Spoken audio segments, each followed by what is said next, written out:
اگر هنوز my mine her hers your yours رو قاطی میکنی با من همراه باش. توی این ویدیو 6 جمله داریم که به صورت ترکیبی با ضمایر ملکی و صفات ملکی ساخته شدن. بریم با هم دیگه یاد بگیریم. بریم سراغ جمله اول.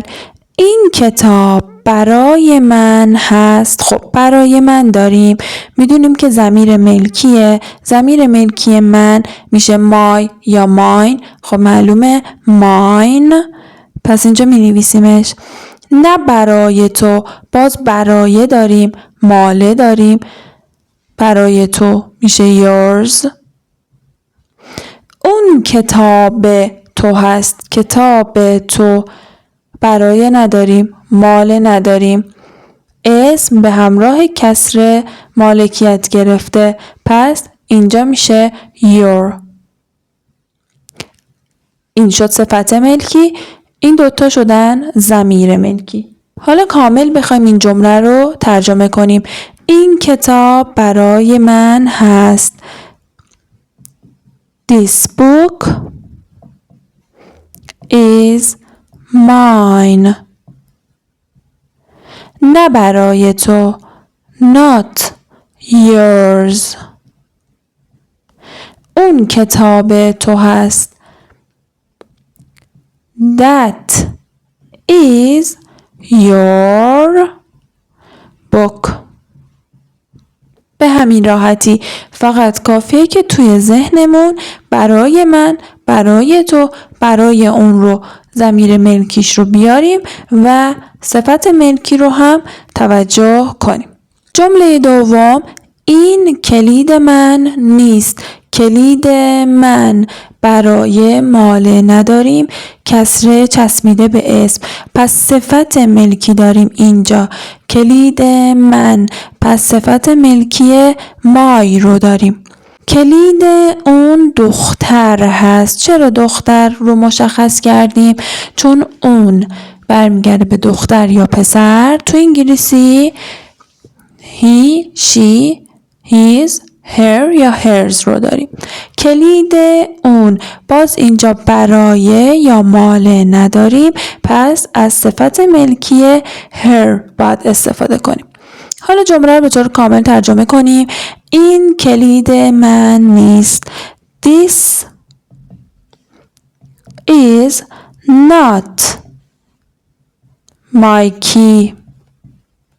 چرا not آوردیم؟ چون نیست داریم.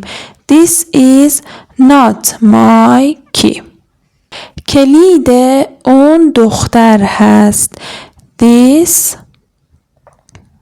is her key. کلید اون دختر هست. جمله سوم، این خونه مال ماست. مال، برای، پس میشه چی؟ ضمیر ملکی ours. اینجا ما داریم دیگه، مال ما میشه ours. اون خونه مال آنهاست. مال آنها میشه theirs. از ضمیر ملکی theirs باید استفاده کنیم. حالا بریم جمله رو کامل ترجمه کنیم. این خونه مال ماست. This house is ours. اون خونه مال اونهاست. That house is theirs. این خونه مال ماست، اون خونه مال اونهاست.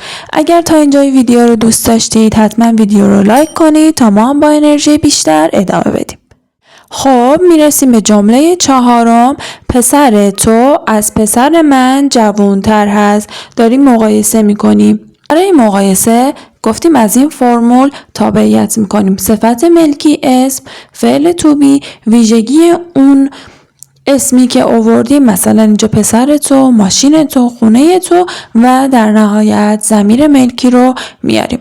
پسر تو، پسر تو your son. از صفت ملکی داریم استفاده میکنیم چون اینجا برای تو یا مال تو نداریم. فعل تو بی رو میاریم is جوانتر، ویژگی ها رو میخوایم بیاریم، جوانتر younger than mine. ماشین من از ماشین اون پسر سریعتر هست. ماشین من my car is ویژگی faster than ماشین اون پسر his. My car is faster than his. جمله ششم این دوچرخه من هست رو توی کامنت ها به انگلیسی برام بنویس. توی ویدیو بعدی میریم سراغ اسم مالکیت، پس با من همراه باش.